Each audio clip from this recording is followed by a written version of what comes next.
ಗುರುಭ್ಯೋ ನಮಃ. ಎಲ್ಲರಿಗೂ ಬೆಳಗಿನ ಸುಪ್ರಭಾತ. ರಾವಣನಿಗೆ ಮಾರೀಚನ ಹಿತನುಡಿ. ಸುಲಭ ಪುರುಷಾರಾಧನ್ ಸತತಂ ಪ್ರಿಯವಾದಿನಃ ಅಪ್ರಿಯಸ್ಯ ಚ ಪತ್ಯಸ್ಯ ವಕ್ತಾ ಶ್ರೋತಾ ಚ ದುರ್ಲಭಃ. ಮಾರೀಚನು ರಾವಣೇಶ್ವರನಿಗೆ ಕಾರುಣ್ಯದಿಂದ ಹೇಳಿದ ಮಾತುಗಳು. ಎಲೈ ರಾವಣೇಶ್ವರನೇ, ಯಾವಾಗಲೂ ಪ್ರಿಯವಾದ ಮಾತುಗಳನ್ನಾಡುತ್ತಿರುವ ಜನಗಳು ಈ ಲೋಕದಲ್ಲಿ ಸುಲಭವಾಗಿ ಸಿಕ್ಕುತ್ತಾರೆ. ಆದರೆ ಅಪ್ರಿಯವಾಗಿದ್ದರೂ ಪಥ್ಯವನ್ನು ಅಂದರೆ ಹಿತವನ್ನು ಹೇಳುವಂತ ಜನಗಳು ದುರ್ಲಭ ಮತ್ತು ಕೇಳುವವರು ದುರ್ಲಭರೇ ಆಗಿರುತ್ತಾರೆ. ಪಂಚವಟಿ ಎಂಬ ಸ್ಥಳದಲ್ಲಿ ಪರ್ಣಕುಟೀರವನ್ನು ಕಟ್ಟಿಕೊಂಡು ಶ್ರೀರಾಮನು ಸೀತಾಲಕ್ಷ್ಮಣ ಸಮೇತನಾಗಿ ಶಾಂತನಾಗಿ ಸಂತೋಷವಾಗಿದ್ದಾನೆ.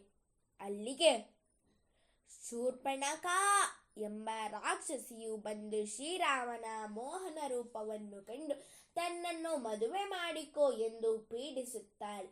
ಆಗ ಶ್ರೀರಾಮನು ತನಗಾಗಲೇ ಮದುವೆಯಾಗಿದೆ ಎಂದು ತನ್ನ ತಮ್ಮನಾದ ಲಕ್ಷ್ಮಣನನ್ನು ಮದುವೆ ಮಾಡಿಕೊಳ್ಳಬಹುದೆಂದು ಸೂಚಿಸುತ್ತಾನೆ. ಅಂತೂ ಹೀಗೆ ಇಲ್ಲಿಂದ ಅಲ್ಲಿಗೆ, ಅಲ್ಲಿಂದ ಇಲ್ಲಿಗೆ ಶೂರ್ಪಣಖಿಯು ಓಡಾಡುವಂತಾಯಿತು. ಕೋಪಗೊಂಡ ಅವಳು ಸೀತೆಯನ್ನೇ ನುಂಗಿ ಹಾಕುವುದಕ್ಕೆ ಪ್ರಯತ್ನ ಪಡುತ್ತಾಳೆ. ಆಗ ಶ್ರೀರಾಮ ಲಕ್ಷ್ಮಣರು ಶೂರ್ಪಣಖಿಯ ಮೂಗನ್ನು ಕಿವಿಗಳನ್ನು ಕತ್ತರಿಸಿ ಹಾಕಿಬಿಡುತ್ತಾರೆ. ಈ ಸುದ್ದಿಯನ್ನು ಕೇಳಿದ ಕೂಡಲೇ ಅವಳ ಅಣ್ಣನಾದ ಖರ ಮತ್ತು ದೂಷಣರು ಶ್ರೀರಾಮನ ಮೇಲೆ ಯುದ್ಧಕ್ಕೆ ಬರುತ್ತಾರೆ. ಶ್ರೀರಾಮನು ಅವರನ್ನೆಲ್ಲ ಸಂಹರಿಸುತ್ತಾನೆ. ಆಗ ಶೂರ್ಪಣಖಿಯು ರಾವಣನಿಗೆ ಬಂದು ಸೀತೆಯ ಸೌಂದರ್ಯವನ್ನು ವರ್ಣಿಸುತ್ತಾಳೆ. ರಾವಣನಿಗೆ ಸೀತಾದೇವಿಯ ಮೇಲೆ ಕಣ್ಣು ಬೀಳುತ್ತದೆ. ಏನಾದರೂ ಮಾಡಿ ಈ ಕನ್ಯಾರತ್ನವನ್ನು ತಾನು ಮದುವೆ ಮಾಡಿಕೊಳ್ಳಲೇಬೇಕೆಂದು ರಾವಣನು ಇಷ್ಟಪಡುತ್ತಾನೆ.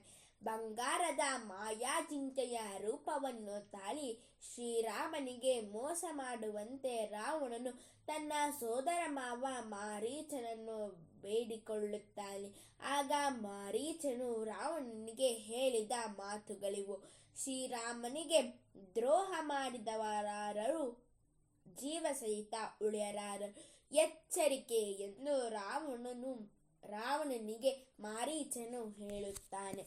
ಸರ್ವೇ ಜನಾಃ ಸುಖಿನೋ ಭವಂತು, ಸಕಲ ಸನ್ಮಂಗಲಾನಿ ಭವಂತು, ಲೋಕಾಃ ಸಮಸ್ತಾಃ ಸುಖಿನೋ ಭವಂತು. ಧನ್ಯವಾದ.